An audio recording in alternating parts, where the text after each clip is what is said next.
On parle politique à présent. Le vice-président du Rassemblement national, Louis Alliot, est au Fénois pour préparer l'élection présidentielle de 2022. La campagne est donc lancée. Une première réunion publique a eu lieu hier soir à Pouillaouia. Près de 100 personnes y ont assisté. Pour l'heure, pas de soutien officiel de parti. Le Front National qui espère réaliser le même score qu'en 2017 ou plus. Près de 42% des Polynésiens avaient voté pour Marine Le Pen. Louis Alliot, Yorana. Yorana, bonsoir. Merci d'être sur la première. Nous allons d'abord parler de la vaccination obligatoire. Elle fait débat ici aussi. Vous y êtes opposé. Dites-nous, est-ce que vous avez la recette pour convaincre les plus réticents ? Non, je pense que c'est un problème de choix individuel. Vous voyez, moi je suis moi-même vacciné et je pense que pour les personnes à risque, celles qui ont des comorbidités, il est évident que inciter à les faire vacciner, c'est mieux que tout le reste. Maintenant, je pense qu'on est aussi des gens responsables et que l'on doit agir en adulte. Et je pense que les citoyens que nous sommes doivent pouvoir aussi avoir cette liberté de choix.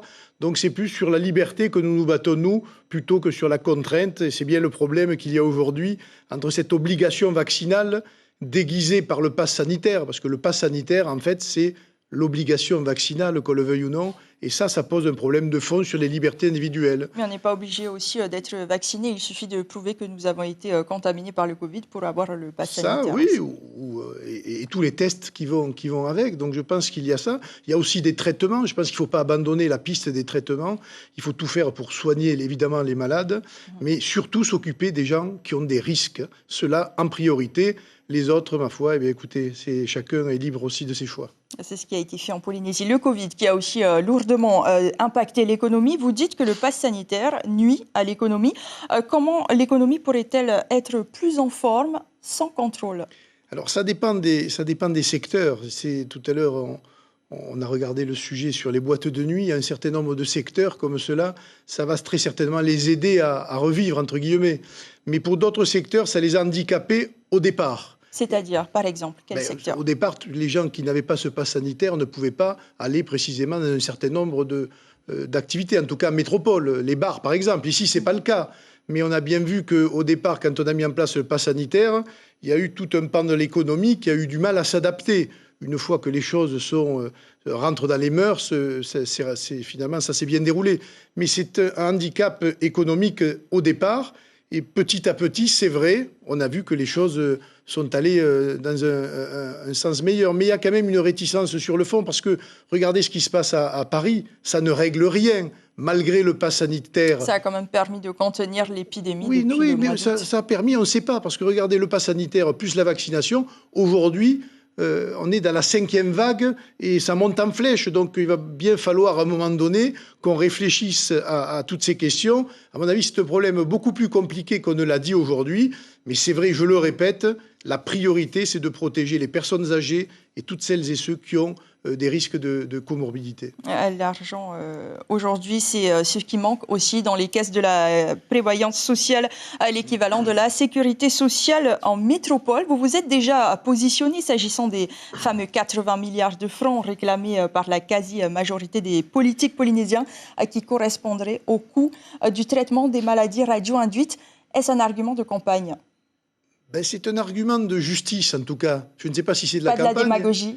Mais ce n'est pas de la démagogie. À partir du moment où on reconnaît, puisque ça a été reconnu maintenant, y compris par le président de la République, qu'il y a eu les conséquences des essais nucléaires sur la santé d'un certain nombre de Polynésiens, il faut maintenant mettre en application le plan qui a été envisagé et ne pas attendre je ne sais quoi. Donc je pense que ça va être un enjeu pour les prochaines élections présidentielles, et notamment en Polynésie. Et j'espère que dans le débat présidentiel, même métropolitain au sens large, ça fera partie évidemment des enjeux. Surtout que la Polynésie, à l'avenir, elle va avoir un rôle majeur.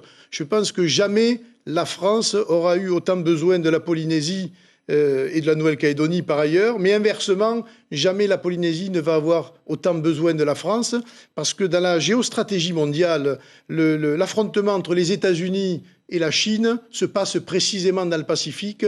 Et pour la Polynésie, la France est un bouclier et j'espère qu'elle le restera. Alors, le statut de la Polynésie fait débat depuis 30 ans. Autonomie, indépendance, départementalisation, État associé, vous votez pour quoi ?